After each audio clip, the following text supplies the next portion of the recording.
আমাদের পাঠ বিষয় একাদশ ও দ্বাদশ শ্রেণী এবং আলিম শ্রেণীর তথ্য ও যোগাযোগ প্রযুক্তি ষষ্ঠ অধ্যায়ের দ্বিতীয় ক্লাস ডেটাবেস ম্যানেজমেন্ট সিস্টেম। তার আগে আমরা আরেকটা ক্লাস করছিলাম। দ্বিতীয় ক্লাসে আমরা যে পাঠটা থেকে শুরু করব সেটা হচ্ছে নাল ভ্যালু। তো আমরা মূলত একটা ডেটাবেস বা টেবিল ডেটা নিয়ে আমরা কাজ করতেছিলাম। টেবিল ডেটার মধ্যে যে বডির মধ্যে আমরা যে তথ্যগুলো লিখি, ডেটাগুলো এন্ট্রি করি, প্রত্যেকটা ডেটা হচ্ছে এক একটা ভ্যালু। তার মধ্যে নাল ভ্যালু বলতে কি বোঝায় এটা আমরা এখন বুঝি না, আমাদের বোঝার প্রয়োজন। নাল ভ্যালু হচ্ছে আমাদের যে আমরা টেবিলে যে আমাদের টেবিলে যে হেডার আছে, এখানে যে আমরা নির্ধারণ করে দিতে পারি, এখানে বেশ কিছু কন্ডিশনাল এবং ফরম্যাটের কোনো কিছু করা যায়। যেমন মনে করলাম এখানে এই নামের ঘরে এখানে নাম, এখানে কোনো না কোনো স্টুডেন্ট এখানে থাকতে হবে, এই ঘরটা ফাঁকা রাখা যাবে না। রুলং-এর ঘর ফাঁকা যাবে না, এখানে এই রুলং-এ কেউ না কেউ থাকবে। অথবা মনে করলাম এখানে এজের ঘর আছে, এজ ফাঁকা রাখা যাবে না। এখানে ওজনের ঘর আছে, এখানে ওজনের ঘর ফাঁকা রাখা যাবে না। কিন্তু দেখা যাইতেছে এখানে জিমেইল এর ঘর আছে। এখন প্রত্যেকটা স্টুডেন্টের কিন্তু জিমেইল নাও থাকতে পারে, বা কন্টাক্ট নাম্বার প্রত্যেকটা স্টুডেন্ট নাও থাকতে পারে। না থাকলে তো জোর করে লেখা যাবে না। তার মানে এটাকে এমনভাবে কন্ডিশন ফরম্যাট আমি দিয়ে দিব যে এগুলোর মধ্যে জিমেইল এর ঘরে জিমেইল না লিখলেও কম্পিউটার পরের ঘরে আমাকে নিবে। কিন্তু ওজনের ঘরে যদি ওজন না লিখি পরের ঘরে যাবে না, বা পরেরটা লেখা যায় না, বা এই ডাটাটা সম্পূর্ণ হবে না। কিন্তু জিমেইল না লিখলেও ডাটাটা সম্পূর্ণ হবে। সুতরাং যেখানে কয়েকটা ঘর খালি রাখা যাবে, সেই ঘরটার যে পুরা ভ্যালুটা সেটাকে বলা হয় নাল ভ্যালু। হুম? আমরা এখানে এই কথাটা বলা আছে, আমি উদাহরণ দিয়ে দিছি তাই এটাকে আমি ডিটেইলস আর পড়াবো না। এই কথা বলা আছে। এখানে দেখো যে মানিক মিয়া নামক শিক্ষার্থীর ফোন নাম্বার নেই, তাই তার রেকর্ডের ফোন নাম্বার ফিল্ডটি ফাঁকা রয়েছে। এখানে আরেকটা কথা আমরা বলবো, এই যে প্রত্যেকটা যে এখানে রো আছে, প্রত্যেকটা রোকে এক একটা রেকর্ড বলা হয়। কারণ এটা পুরোটা সম্পূর্ণটা একজনের একটা রেকর্ড। একটা রেকর্ডের প্রত্যেকটা ঘরকে এক একটা ফিল্ড বলা হয় এখানে। হ্যাঁ? তো এখানে বলছে যে মানিক মিয়া হচ্ছে একটা রেকর্ড। হ্যাঁ?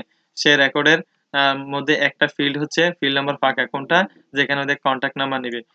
কন্টাক্ট নাম্বার তার নাই, বা জিমেইল নাম্বার তার নাই। তখন ডাটাবেস ধরে নিবে যে এর মান হচ্ছে নাল। হুম? ধরা যাক ওই টেবিলে মাসিক পারিবারিক আয় নামে আরেকটি কলাম আছে। মাসিক পারিবারিক আয় একটি সংখ্যা। এখন কেউ যদি তার মাসিক পারিবারিক আয় প্রকাশ করতে না চায়, তো সেখানে কিন্তু 0 বসবে না। বরং সেটি ফাঁকা বা নাল থাকবে। কারণ এই ক্ষেত্রে 0 মানে তার পরিবারের কোনো আয় নেই। কিন্তু তার পরিবারের আয় আছে, সে মানে প্রকাশ করতে চায় না। তাই 0 না বসায় সেটা ফাঁকা থাকবে। তো ফাঁকার ঘরে নিজে, নিজে নাল উঠে যায় ডাটাবেস সফটওয়্যারে। ঠিক আছে? তারপর যাই হোক এখানে কথাগুলো বলা আছে। ওই টেবিলে যদি ৩ বছর বয়সী একটি শিশুর তথ্য থাকে তাহলে তার পেশা হবে নাল। কারণ তাকে শিক্ষার্থী, চাকরিজীবী, ব্যবসায়ী কিংবা বেকার কোনো কিছু বলা যায় না। কারণ সে শিক্ষার্থীও হয় নাই এখনো পর্যন্ত। হ্যাঁ? এই কথা বলা আছে আরকি। তো নাল আমরা বুঝে গেছি। এখন আমরা শিখব প্রাইমারি কি? আমাদের এগুলা মানে জানতে হবে কি, যে record, field, column, table caption, টেবিলের বডি, টেবিলের হেডার, এগুলা জানলে না আমরা পরবর্তীতে পড়ে বুঝে আমরা আমাদের কাজগুলো করতে পারবো।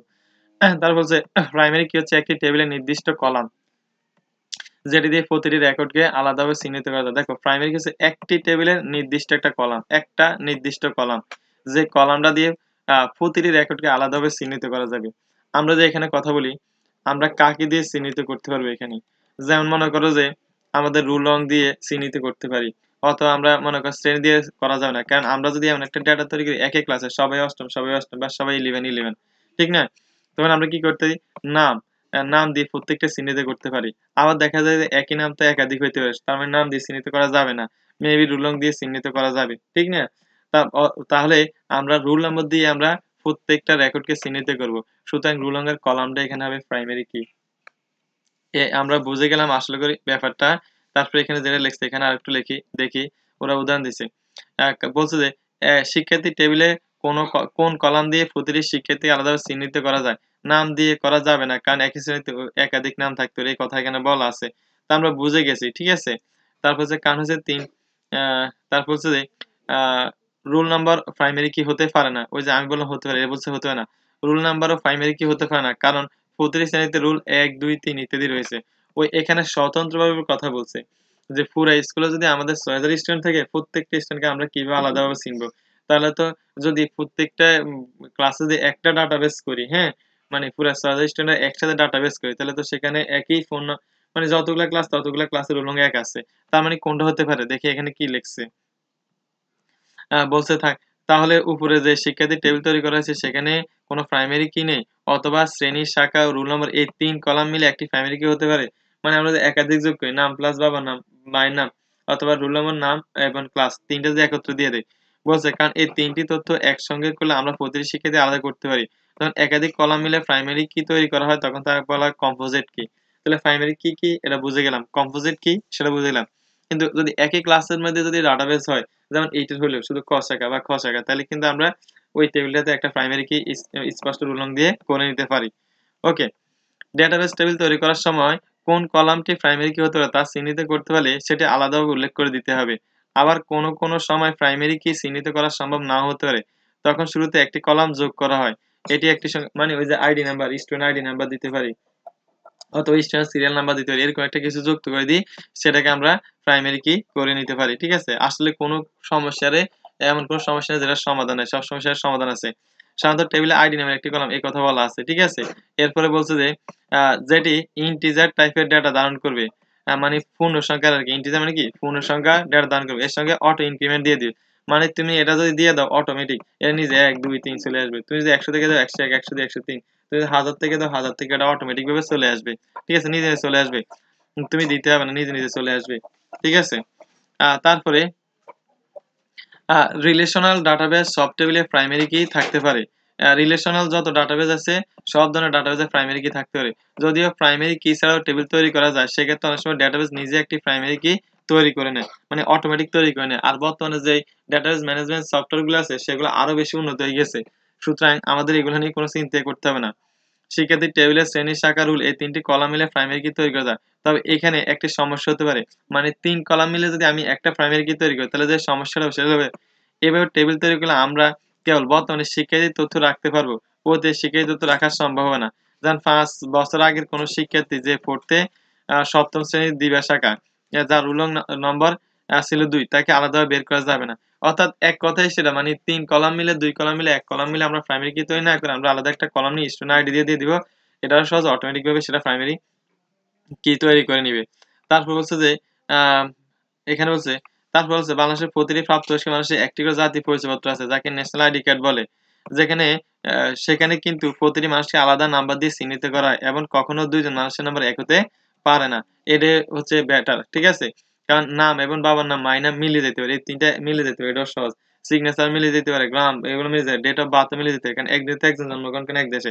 সুতরাং সবচেয়ে সেরা হলো যে আলাদা একটা তাকে নাম্বার দেওয়া হয়েছে। এই নাম্বার সারা বাংলাদেশের সবার আলাদা। সুতরাং সবাইকে এটা হচ্ছে যে কলামে এটা আছে সেটা হচ্ছে প্রাইমারি কি। ওকে, আমরা দেখতেছি এখন এরকম আরকি। আসলে ব্যাপারটা এরকম হয় না। এগুলা কিভাবে হয়? এগুলা একটা ডাটা বেজের ডাটা তৈরি করে। সেখান থেকে অটোমেটিক ভাবে এখানে এসকিউএল দিয়ে প্রোগ্রাম দিয়ে প্রত্যেকজন অটোমেটিক ডাটা মানে কার্ড এরকম ডিজাইন হয়ে যায় কি।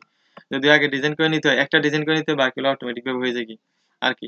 যাই হোক, তাই আমরা টেবিলে বিভিন্ন প্রাপ্তবয়স্ক মানুষের তথ্য রাখা আছে যাকে বুঝে গেলাম। এখন আমরা ডেটাবেজের রিলেশনটা কিভাবে তৈরি করে নেওয়া হয় সেটা আমরা দেখব। ডেটাবেজ রিলেশন বলতে আসলে ডেটাবেজের টেবিলগুলোর মধ্যে সম্পর্ক বোঝানো হয়। একটি ডেটাবেজে এক বা একাধিক টেবিল থাকতে পারে। ডেটাবেজ হচ্ছে একটা, কিন্তু টেবিল থাকবে অনেকগুলা। যেমন একটা থাকতে পারে পার্সোনাল ইনফরমেশন, আরেকটা থাকতে পারে তোমার আ আ একাডেমিক ইনফরমেশন, আরেকটা থাকতে পারে কো-অ্যাক্টিভিটি ইনফরমেশন। ৩ টা টেবিলের মধ্যে আমরা রিলেশন তৈরি করতে পারি। তো এই রিলেশন গুলা ৩ ধরনের হয়ে থাকে। একটা হচ্ছে ওয়ান টু ওয়ান, একটার সাথে একটা রিলেশন। ওয়ান টু মেনি, একটার সাথে অনেকগুলো রিলেশন। মেনি টু মেনি, অনেকগুলোর সাথে অনেকগুলো রিলেশন। এটা আমরা বুঝেই গেছি। এই কথা এখানে বলা আছে। ঠিক আছে? ২ টেবিলের মধ্যে যদি ওয়ান টু ওয়ান রিলেশন থাকে তবে একটি টেবিলের একটি রো এর সঙ্গে অন্য টেবিলের একটি রো এর সম্পর্ক খুঁজে পাওয়া যাবে। মানে এই টেবিলের ৫ নম্বর রো এর সাথে ওই টেবিলের মনে করলাম ৭ নম্বর রো এর সম্পর্ক। এটা হলো ওয়ান টু ওয়ান সম্পর্ক, একটা সম্পর্ক তৈরি করে দেওয়া যাবে। ধরা যাক শিক্ষার্থীদের সাধারণ তথ্য রাখার জন্য একটি টেবিলে স্টুডেন্ট ইনফো তৈরি করা হলো।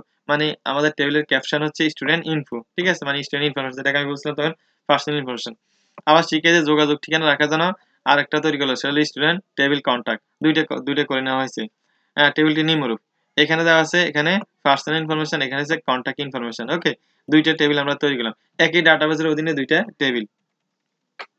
উপরের টেবিল দুটির মধ্যে ওয়ান টু ওয়ান রিলেশন বিদ্যমান আছে। যেমন স্টুডেন্ট ইনফো টেবিলের মধ্যে প্রতিটি রোতে একজন শিক্ষার্থীর তথ্য রয়েছে। এখানে টেবিলের প্রাইমারি কি হচ্ছে রোল। যদিও প্রাইমারি কি হিসেবে রোল সঠিক নয়, যেটা আমরা তখন আলোচনা করে ফেলছিলাম। তবে এখানে আলোচনার সুবিধার্থে আমরা রোল হিসেবে ধরে নিলাম, মানে আইডি নাম্বার না দিয়ে। এখন এখন এই টেবিলে প্রতিটি শিক্ষার্থী রো এর স্টুডেন্টের কন্টাক্ট টেবিলে একটি রো থাকবে, যেখানে ওই শিক্ষার্থীর যোগাযোগ ঠিকানা, ফোন, ইমেল, বাসার ঠিকানা থাকবে। স্টুডেন্ট ইনফো টেবিলের রোল হচ্ছে প্রাইমারি কি, কিন্তু স্টুডেন্ট কন্টাক্টে রোল হচ্ছে ফরেন কি। এখানে কি দিছে? ফরেন কি দিছে? কোথায় যেন? এখানে তো রুল দিছে। হ্যাঁ? রুল এখানে প্রাইমারি কি, এখানে প্রাইমারি কি দিছে, ইন্টিজার 1 2 3 দিছে, আইডি নাম্বার, প্রাইমারি কি, ফরেন কি লিখছে, তারপরে বলছে যে এখানে এই টেবিলে প্রতিটি শিক্ষার্থী রো এর জন্য স্টুডেন্ট কন্টাক্ট টেবিলে রো থাকবে, যেখানে এই শিক্ষার্থী যোগাযোগ, আচ্ছা রুল হচ্ছে স্টুডেন্ট কন্টাক্ট টেবিলে রুল হচ্ছে এখানে ফরেন কি, একটি টেবিলের প্রাইমারি কি অন্য টেবিলে যখন ব্যবহার করা হয় তখন সেই টেবিলে সেই কিকে ফরেন কি বলা হয়। মানে ওইখানে আমরা ইচ্ছা করি এটা মানে ডাবল এক্স এর কি, এখানে যেটা লিখছি রিলেশন তৈরি করার জন্য সেম করে এখানে আমরা সেটা লিখে নিছি, যেহেতু ওইখান থেকে এটা আনি এখানে লিখছি, সুতরাং এটা নাম হচ্ছে ফরেন কি, এটা বলছে আর কি। হ্যাঁ, পয়েন্ট কি বলছে, তো এখন বলছে যে আমরা বুঝে গেছি যে এখন এখানে একটার সাথে একটা সম্পর্ক না, শুধুমাত্র মানে এই রোর সাথে আমাদের এই রোর সম্পর্ক, দেখছো তো, তারপরে এই রোর সাথে এখন এই রোর সম্পর্ক তৈরি হয়ে গেছে, এই রোর সাথে এই রোর সম্পর্ক তৈরি হয়ে গেছে, সুতরাং একটার সাথে একটার সাথে একটা যদি সম্পর্ক হয়, এখানে একের সাথে দুইয়ের কোনো সম্পর্ক তৈরি হয় না, শুধু এখানে একের সাথে একের, এখানে দুইয়ের সাথে দুই, তিনের সাথে তিনের, সুতরাং এটা বলছে ওয়ান টু ওয়ান রিলেশনশিপ। তারপর বলছে ওয়ান টু মেনি রিলেশনশিপ, এটা আমরা বুঝে যাবো। ধরা যাক শিক্ষার্থীর পরীক্ষার ফল সংরক্ষণ করার জন্য রেজাল্ট নামে একটি টেবিল তৈরি করা হলো। তারপর টেবিলের প্রতিটি রোতে একজন করে শিক্ষার্থীর একটি বিষয়ের পরীক্ষায় প্রাপ্ত নাম্বার থাকবে। দেখো এখানে তার মনে করো আইডি বা প্রাইমারি কি আছে, রুল আছে, এখানে সাবজেক্ট আছে। এখন এখানে যেটা আমরা দেখবো এটা হচ্ছে যে এই যে বাংলা লেখছে, হ্যাঁ বাংলা 70 সে পাইছে, এ পাইছে, দেখছো তো, রুলং 1 এ পাইছে। তারপর এখানে রুল 1 এ পাইছে ইংরেজিতে কত, 76, দেখছো তো। তার মানে হচ্ছে যে এখানে এই যে রুল 1 এর কথা বলছিলাম, রুল 1 এর জন্য এখানে দুইটা কলাম, দেখছো তো, বাংলা ইংলিশ, দেখছো না। আবার এখানে রুল 2 এর কথা যদি বলি তার জন্য এখানে দুইটা রো, দেখছো তো, এখানে দুইটা রো, দেখছো তো। তার মানে হচ্ছে যে এখানে একটার জন্য দুইটা, এখানে বলছে যে এরকম মানে দুইটা থাকবে না, একটার জন্য অনেকগুলো বিষয় থাকবে, ঠিক আছে। দেখা যায় স্টুডেন্ট ইনফো টেবিলে একটি রো এর সঙ্গে রেজাল্ট টেবিলে একাধিক রো এর সম্পর্ক রয়েছে, দেখছো তো, যেমন রুলং 1 এ তার দুইটি বিষয়, সুতরাং তো বুঝেই গেছে এখানে যে রিলেশনটা তৈরি করে দেবে সেটা হবে ওয়ান টু মেনি। তা আমরা দুইটা বিষয় মানে 10টা 15টা বিষয় হইতে পারে। মেনি টু মেনির কথা যদি বলি, যখন দুইটি টেবিলে এমনভাবে সম্পর্কযুক্ত যে প্রথম টেবিলে একটি রো দ্বিতীয় টেবিলে একাধিক রো এর সাথে সম্পর্কযুক্ত, আবার দ্বিতীয় টেবিলের একটি রো প্রথম টেবিলে একাধিক রো এর সাথে সম্পর্কযুক্ত, তখন সেটাকে বলবে মেনি টু মেনি। উদাহরণ হিসেবে আমরা এখানে বলতে পারি, ধরা যাক স্কুলে বিভিন্ন ক্লাব তৈরি করা হয়েছে, ফুটবলের ক্লাব অনেকগুলো গ্রুপ তৈরি করে দেন স্কুলে। তো ফুটবল ক্লাব আছে, একটা ক্রিকেট ক্লাব আছে, দাবা ক্লাব আছে, আর বিতর্ক ক্লাব আছে। আবার ফুটবল ক্লাব যেটা তৈরি করে নেওয়া হয়েছে এটার মধ্যে অনেকগুলো দল থাকতে পারে। যাই হোক, এখন আমরা আলাদা আলাদা ক্লাব তৈরি করে দিলাম, তা হচ্ছে একজন শিক্ষার্থী এক বা একাধিক ক্লাবের সদস্য হতে পারে। আবার একটি ক্লাবে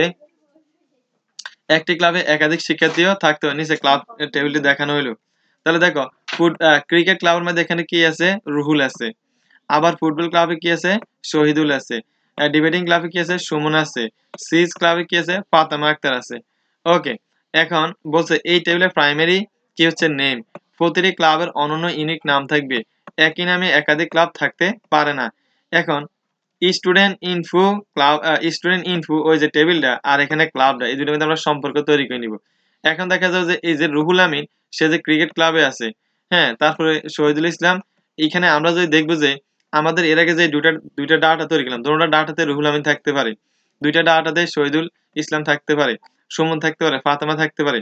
আবার দেখবো যে এখানে এরা তো মডারেটর, এরা মডারেটর কথা বলছে, এরা সদস্যের কথা বলে নাই। মনে করো ওইখানে যে সদস্যরা আছে,